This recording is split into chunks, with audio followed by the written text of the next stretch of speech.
welcome. Today I want to explore the improvements made with iClone 8 and the Live Link plugin. Okay, so we begin today with my blocked out scene and an animation on the UE4 mannequin. And what I want to do is fix this in iClone. If we look, when the character jumps down, I want to make sure his feet land on this prop here. And so one of the new features with iClone is that we can now send this scene, at least the static meshes in the scene, over to iClone, and I'm going to get onto that momentarily. But the first thing we need to do is export this animation, and then I'm going to apply that to a CC4 character inside iClone and bring that back into the engine. So what I'm going to do is find where my animation is. Here it is. And then I'm going to Asset Actions, and I'm going to export in the normal way.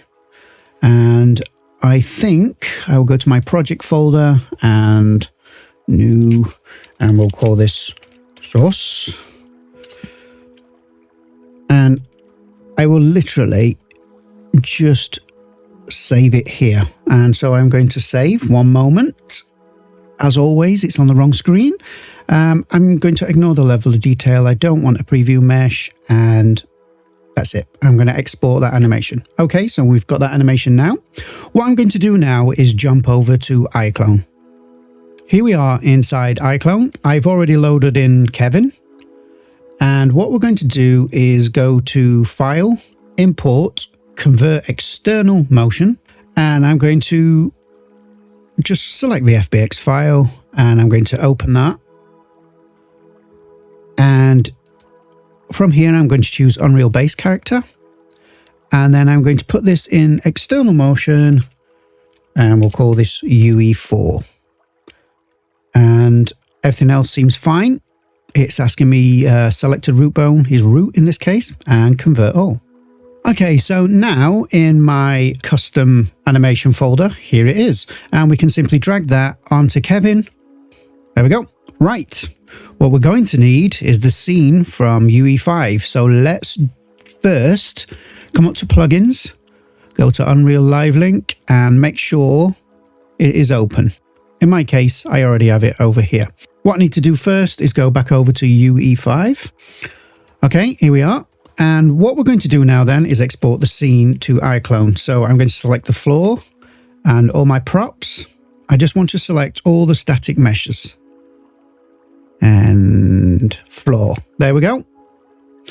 And what we can do is just simply right click in the outliner, come down to transfer to iClone, and we have three options. Transfer to iClone, which will simply send over the individual static meshes. Merged, which will create a single static mesh out of these separate objects. Or transfer to iClone simplified, and that will merge and simplify the props in the scene. What I'm going to do is send over merge.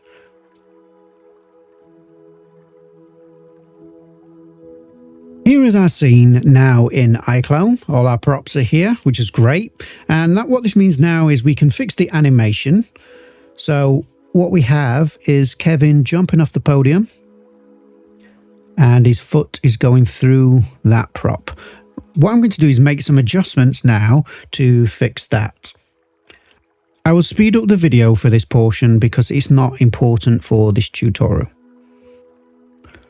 Okay, so I've completed the modifications to my animation.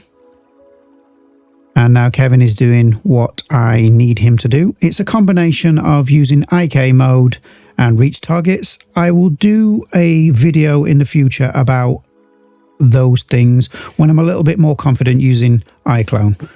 I'm not the best animator, and so I am practicing to improve before I start sharing information with others. But this is what we have.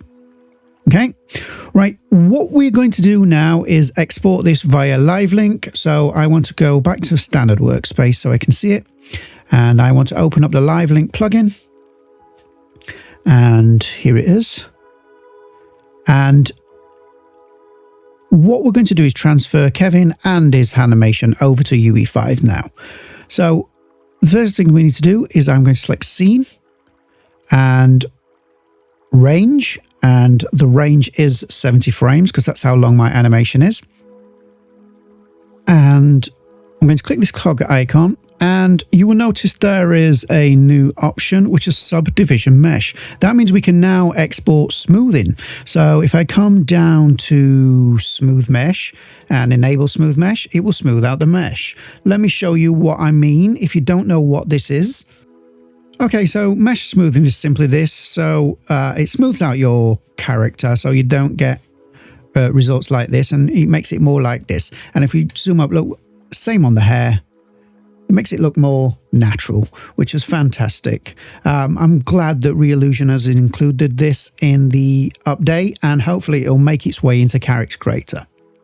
Okay, back in iClone with mesh smoothing enabled. I've got it set at 1. That's all I need. And then I'm going to, again, click the cog icon, make sure Subdivision Mesh is selected. I have also got Delete Hidden Mesh. That means any mesh that exists underneath the clothes will be deleted. It's just to save resources. And I'm happy with that. And then everything else is set correctly. We can set the frames per second here, but I'm going to leave it at 60. So I'm going to hit Transfer File, and now it will begin transferring over to UE5, which we still have open here. This will take a while, especially because we have smoothing enabled, and that is something to bear in mind. Right, hopefully, if we switch over to UE5, Kevin has now been imported, and it looks amazing. Right, so what I want to do is do a quick test of Live Link. So I'll come back over to iClone. I'll click on Link and activate the link. Then I'll jump back over to UE5, go to Window, Virtual Production, and open our Live Link window. Click Source, iClone, OK. And there we go. Kevin is in the position ready to go.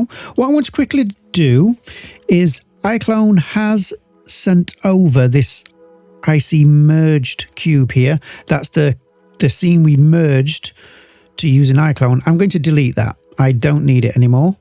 And what I also want to do is delete this UE4 mannequin. So now what we have is Kevin.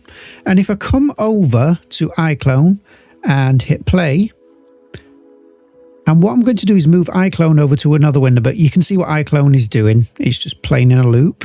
And then look, we've got it live, and Kevin is now stepping over the object.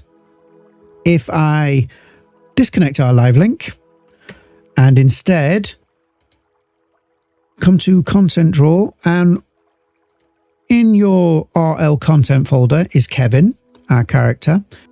Here it is in the motion folder, and it's sent over to, I presume the first is just the standard pose, or the base pose, should I say, and the second is the animation itself.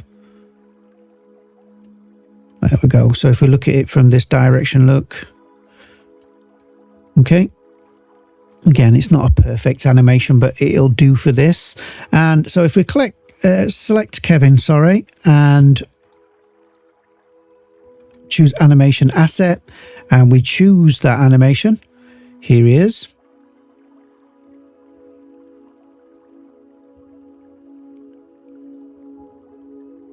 And there we go.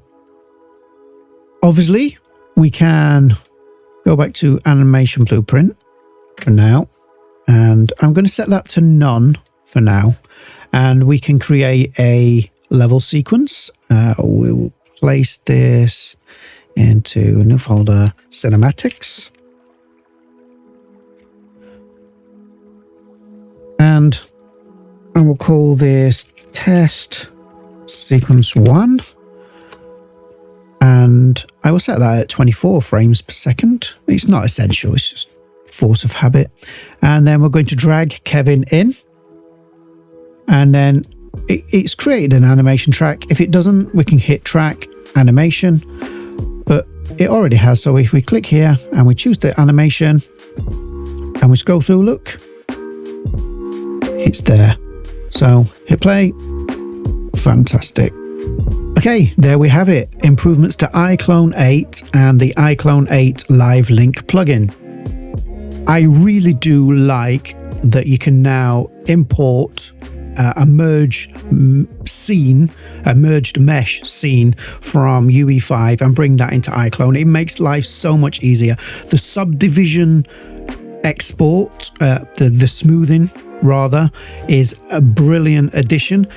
Hopefully that will make its way into Character Creator because it's needed there as well. If you would like to support the channel, you can go to the link in the description and buy me a coffee from buymeacoffee.com. Alternatively, you can click the thanks button underneath this video and help that way.